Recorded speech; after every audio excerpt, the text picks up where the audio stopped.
தாயை ஒருபோதும் என் குழந்தைகளே, நான் இதை ரொம்ப டெக்னிக்கலாக சொல்கிறேன், இந்த உணர்ச்சி வசப்படுத்திலாம் சொல்லலை, என்னால் அழ வைக்க முடியும் உங்களை. ஜெயந்தா சொன்னான், எல்லா தெய்வங்களும் அந்த கருவறையில் இருக்கும், அந்த கருவறையே இந்த தெய்வத்திற்குள் இருக்கும். அம்மா சூப்பர் தெரியுமாவ.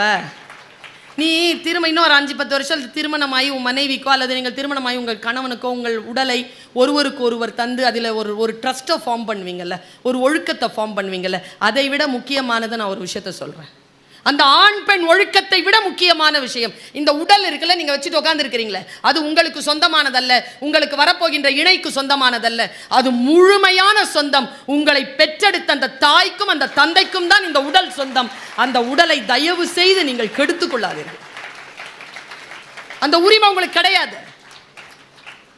இதை போதை வஸ்துக்களாலோ, இதை பொய்களாலோ, அல்லது நேரம் தவறிய உணவு, நேரம் தவறிய தூக்கத்தினாலோ, மனக்கவலைகளாலோ கெடுத்துக் கொள்வதற்கு உங்களுக்கு உரிமையே கிடையாது. இது உங்களுக்கு வழங்கப்பட்டிருக்கக்கூடிய ஒரு பொருள். Just feel that. நான் ஒரு விஷயத்தை சொல்கிறேன். இன்னைக்கு எத்தனை பேர் இங்கே எல்லாம் பாண்டிய மண்டலத்தை சார்ந்த குழந்தைகள் தான் இருப்பீங்க. நான் தொண்டை மண்டலத்துக்காரி. தொண்டை மண்டலத்தில் தெருக்கூத்து நடத்துவாங்க. திரௌபதி அம்மன் கோவில் இருக்கும்.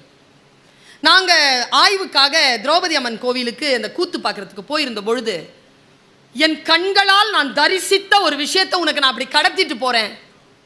நான் பார்க்கின்ற காட்சி வேறு, ஆனால் அந்த காட்சிகள் என் மனதிலே ஏற்படுத்துகின்ற உணர்வுகள் வேறு. நான் அப்படியே அதை உனக்கு கடத்திவிட்டு போகிறேன்.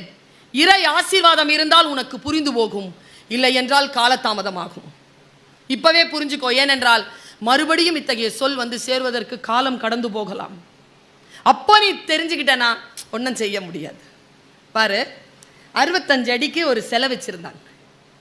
தலையில் ஒரு கிரீடம், ஓரத்தில் ஒருத்தன் நிற்கிறான் கதை எடுத்துக்கிட்டு, காலடியில் ஒருத்தன் நிற்கிறான். அவன் தலையை கட்டிருந்து அந்த அரிதாரம் பூசிக்கிட்டு அந்த அடவு கட்டிக்கிட்டு அப்படியே வரான். தெருக்கூத்து கலைஞன். அவன் யாருன்னா அவன் பீமன். இப்படியே ஓடி வந்து அங்கே நிற்கிறான். அந்த இடத்துல நிற்கிற வேஷம் கட்டி அவன் வந்து துரியோதனன். அந்த பெரிய 65 அடி சிலை இருக்குல்ல, அது துரியோதனன் சிலை. இது வருஷம் வருஷம் தீமிதி திருவிழாவாக திரௌபதி அம்மன் கோயிலில் படுகளம் வைக்கிறாங்க. நாங்கள் ஆய்வு மாணவர்கள் போயிருந்த போது அதில் அவன் தொடையில் ஒரு பானை குழந்தைகளை, அந்த பானையில் குங்குமம். அவன் ஓடி வந்த பீமன் என்ன பண்ணான், அந்த பானையில் ஓங்கி அடித்தான். இந்த நடிப்புக்காக நின்றுட்டு இருந்தால துரியோதனன், அவன் மயங்கி கீழே தொம்முன்னு விழுந்தான். அங்கே பறை இசை, அங்கே வந்து நாகஸ்வரம் பயங்கரமாக அடிக்கிறாங்க. உள்ளேருந்து திரௌபதி அம்மனை வெளியில் கூட்டிகிட்டு வந்தாங்க. வந்து அந்த இதை எடுத்து, அந்த சாந்தை எடுத்து அவள் தலையில் தடவி பூ வச்சு உள்ளே கூட்டிகிட்டு போயிட்டாங்க. ஒரு அம்மா கருப்பாக பெரிய தலையெல்லாம் விரித்து போட்டுட்டு ஒருத்தி முரத்தோடு ஓடி வந்தான். ஓடி வந்து அந்த அந்த சிலை பக்கத்தில் நின்று ஒப்பாரி வைக்கிறான். விஷயம் முடிஞ்சுது. எல்லாரும் குங்குமத்தை எடுத்து வச்சுக்கிட்டு போயிட்டாங்க. எனக்கு புரியலை, அது என்னது அங்கே அடிச்சு, அது என்ன தொடையிலேருந்து அந்த குங்குமம் வந்துச்சு, அது என்ன அதை பூசிட்டு என்ன திரௌபதிக்கு என்ன அப்படின்னு நான் கேட்டேன். அது ஒரு புராண கதை. இப்போ நம்முடைய வாழ்க்கைக்கும் அந்த புராண கதைக்கும் என்ன என்ன தொடர்பு? ஒரு புராண கதையோ ஒரு இலக்கியத்தையோ நான் பேசுவதன் மூலமாக நான் என்ன சாதித்து விட போகிறேன்? ஒரு விஷயம், நான் அந்த பக்கத்தில் அந்த ஒரு பாட்டிக்கிட்ட கேட்டேன், என்னம்மா இது அப்படின்னு. இந்த பாட்டி சூப்பராக சொன்னாங்க. தெரியாதா உனக்கு? தெரியாது. இந்த கிருஷ்ணா இருக்கான்ல, கிருஷ்ணன், அந்த அம்மா சொன்னது அப்படியே சொல்கிறேன். இந்த கிருஷ்ணா இருக்கான்ல, அவன் துரியோதனனை கடைசியாக கொன்னுடணும்னு முடிவு பண்ணிட்டான். 99 சகோதரனையும் கொன்னுட்டான். இவனையும் கொல்லணும்னு முடிவு பண்ணி நாள் குறிச்சிட்டான். இல்லை கவனி, இது புராணம் அல்ல, இது என் மனசுக்குள்ளே நுழைஞ்சி என்னமோ பண்ணினா ஒரு செய்தி. பேரன்போடு உனக்கு நான் கடத்துறேன். நான் இதை கடத்துவதன் மூலமாக என் சுயத்திற்கு எதுவும் நடந்துவிட போவதில்லை. இதோ கேட்டுக்கொண்டிருக்க நீ எல்லாமே எனக்கு டார்கெட் கிடையாது. யாரோ ஒருத்தன் தான், ஒருத்தி தான். அவளுக்கு இது புரிஞ்சிருச்சுன்னா போதுமானது. என் டார்கெட் ஒன்று தான். அதான் நான் கேட்டேன், இந்த காட்டில் எந்த மூங்கில் புல்லாங்குழல்னு கேட்டேன். என்ன பண்ணுறா அவன் அம்மா காந்தாரி, முடிவு பண்ணிட்டா, கடவுளா நானான்னு பார்த்துடலாண்டா. என் 99 பிள்ளைங்களை கிருஷ்ணன் கொன்னான்ல, இனி துரியோதனை கொல்ல விட மாட்டேன். அவனா நானா நல்லா தெரிஞ்சுக்கோங்க. கடவுள் கூட அம்மா முன்னால நடுங்கித்தான் போவான். அம்மாவை கடந்து போக முடியாதுங்க. நல்லா தெரிஞ்சுக்கோங்க, அம்மாவை கடந்து போக முடியாது, குழந்தை பக்கத்தில் வர முடியாது. கரப்பாம்பூச்சிக்கு பயப்படுறவ புள்ள பக்கத்தில் பாம்பு வந்துச்சுன்னா பாம்பை பிடிச்சிருவாங்க. அவ தான் அம்மா. பாம்பை பிடிச்சி தூக்கி சவட்டி போட்டுருவான் அந்த பக்கம். அந்த பிள்ளை என்ன தெரியுமா பண்ணா, கூப்பிட்டான், வாடா அம்மா கூப்பிட்றான்னு சொல்லி கூப்பிட்டு வாடா. துரியோதன் வந்தான். நாளைக்கு அவனுக்கு சாவு தேதி குறிச்சிட்டான் கிருஷ்ணன்.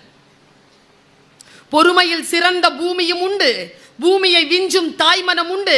கோவிலில் ஒன்று, குடும்பத்தில் ஒன்று, கருணையும் தாய்மையும் கடவுளும் ஒன்று. அசைக்க முடியாத அவளை, நீ வாடா நானா கண்ணனான்னு பார்த்துக்கலாம், வாடா. வந்தா. போய் குளிச்சுட்டு, நல்லா கவனிங்க குழந்தைகள், முக்கியமாக ஆண் குழந்தைகள், பெண் குழந்தைகள் கூட தான்.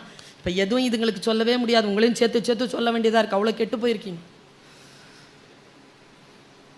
வாடா, ட்ரெஸ் ஒன்றுமே இருக்கக்கூடாது. நான் பெற்றெடுக்கும்பொழுது என் உடம்புலேருந்து நீ வெளியில் வந்தல, அப்போ எப்படி இருந்தியோ அப்படியே வா, குளிச்சுட்டு வா. குளிச்சுட்டு வரான். என்ன செய்ய போகிறாள்? கிருஷ்ணனுக்கு தெரிஞ்சு போச்சு. தன் கணவனை கண்ட நாள் முதல், அவனுக்கு கண்கள் இல்லை என்று தெரிந்த நாள் முதல், தன் கண்களை பல்லாயிரக்கணக்கான ஆண்டுகளாக கட்டி கொண்டவளாம். புராணம் அப்படி சொல்லுது. அவ இந்த உலகத்தை பார்த்ததில்லை. அவ கண்ணை திறந்து கூட மூட மாட்டான். மூணவ தான். எத்தனையோ ஆண்டு காலமாக பொத்தி வைத்திருக்கக்கூடிய அந்த சக்தியை என் மகனுடைய உடம்பிலே வஜ்ரமாக பாய்ச்சுறேன். இந்த உடம்பை யாரால பிளக்க முடியுதுன்னு பார்க்கலாம்னு சொல்லிட்டு கூப்பிட்றான். இது தெரிஞ்சு போச்சு கிருஷ்ணனுக்கு. ஐயோயோ, காந்தாரியினுடைய கண்ணு பட்டுருச்சுன்னா துரியோதனனை கொல்ல முடியாது தெரிஞ்சிருச்சு. நேராக குளத்துக்கரையில் வந்து நிற்கிறான் கிருஷ்ணன். நம்ம பையன் துரியோதனை நாமெல்லாம் தான் வரான்.